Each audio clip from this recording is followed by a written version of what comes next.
You replayed it again, didn't you? The thing you said in the meeting, the text that got no reply, the look someone gave you that you've now turned over 100 times in your mind.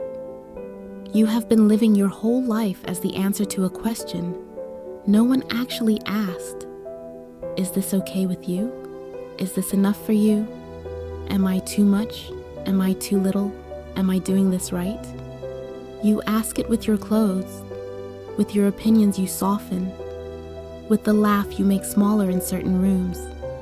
You have handed people you don't even admire the power to decide how you feel about yourself. And the exhausting truth is this: the audience you've been performing for isn't even watching. They're too busy performing for their own. So tonight, let's take the remote control back. Let's talk about how a woman actually stops caring what people think, not by going cold, but by becoming so rooted in herself that the wind of other people's opinions stops knocking her down. What if their opinion of you was never any of your business? Let's be honest about what this has cost you, because caring what everyone thinks is not free. You've been paying for it your whole life in the only currency that really matters, your one unrepeatable life. Think of all the things you didn't do, the idea you didn't share because someone might think it was silly, the outfit you took off because of what they might say, the dream you kept small so no one could call you delusional, the boundary you didn't set because you'd rather be liked than respected.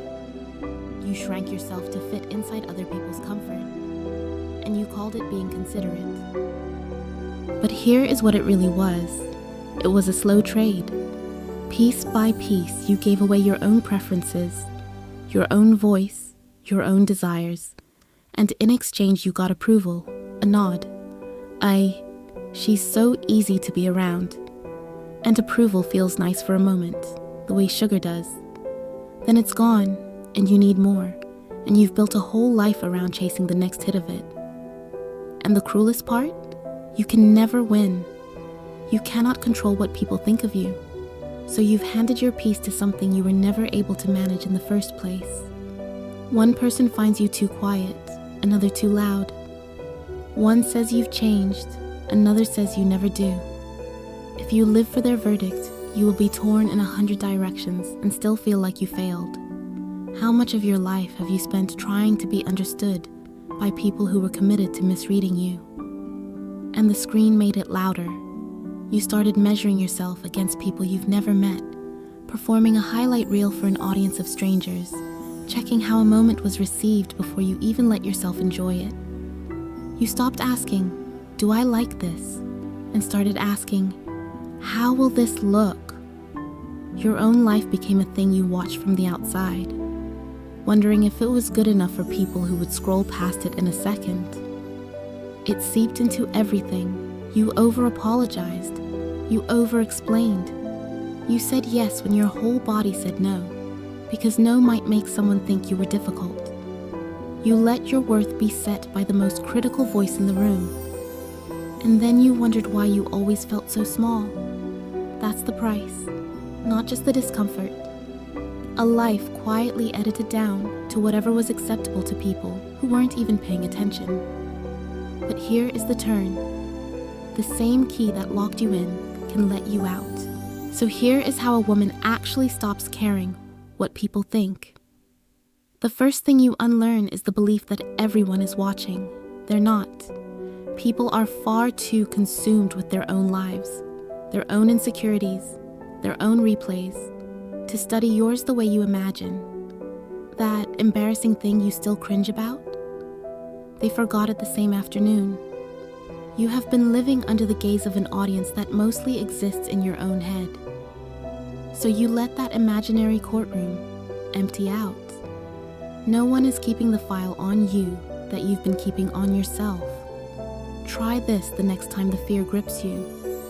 Think of someone who embarrassed themselves in front of you last month. A stumble, a misspoken word, an awkward moment. You probably can't even remember it. And if you can, you think of them no less for it. That is exactly how much the world is holding your moments against you. Almost not at all. The spotlight you feel is one you're shining on yourself. The second thing you unlearn is treating an opinion like a fact. An opinion is just the view from where one person happens to be standing, shaped by their fears, their limits, their day. When someone judges you, they are not telling you the truth about you. They are telling you the truth about them, about what they value and what they're afraid of. Their opinion is a mirror of their world, not a measurement of your worth. So you stop letting a stranger's reflection become your self-image. The third thing you unlearn is the need to explain. You used to defend every choice, soften every no, build a case for your own decisions like you were on trial. But a woman who knows her worth does not over-explain it.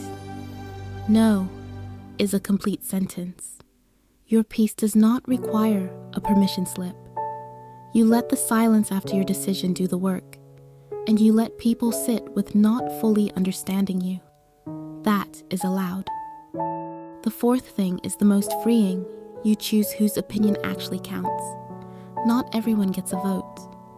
Picture the handful of people who love you, who tell you the truth, who are in the arena of life with you, not watching from the cheap seats. Those few, their words have weight. Everyone else is just noise from the bleachers.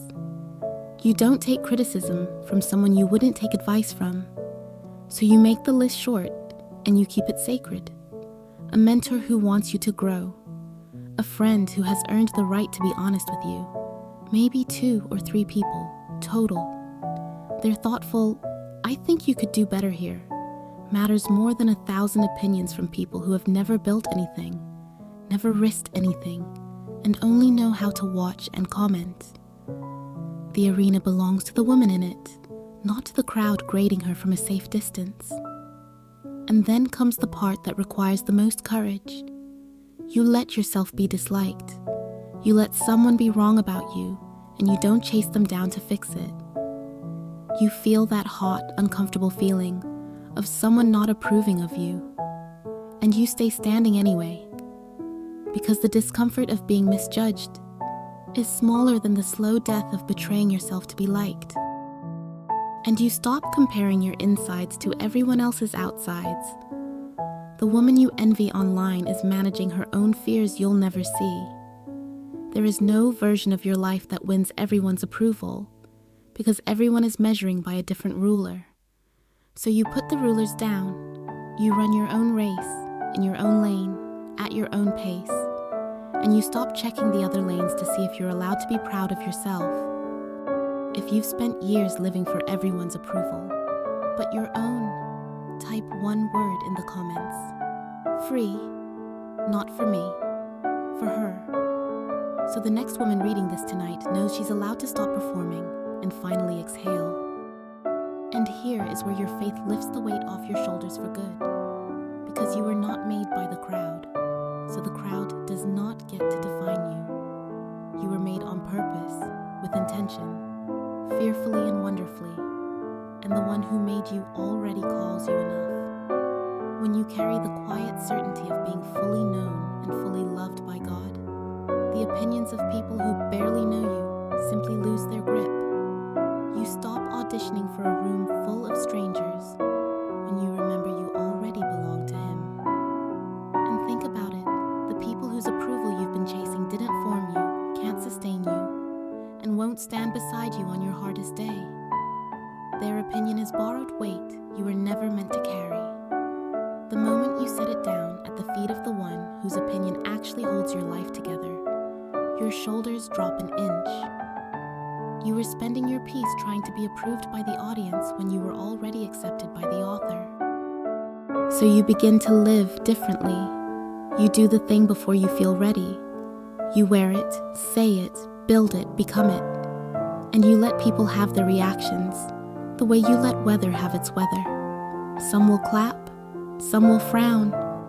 Most won't notice at all, and none of it changes what you came here to do. Their applause was never the prize. Your freedom was. Look at you now. You move through the world a little lighter. You speak without scanning every face for approval first. You make a choice and you don't poll the room.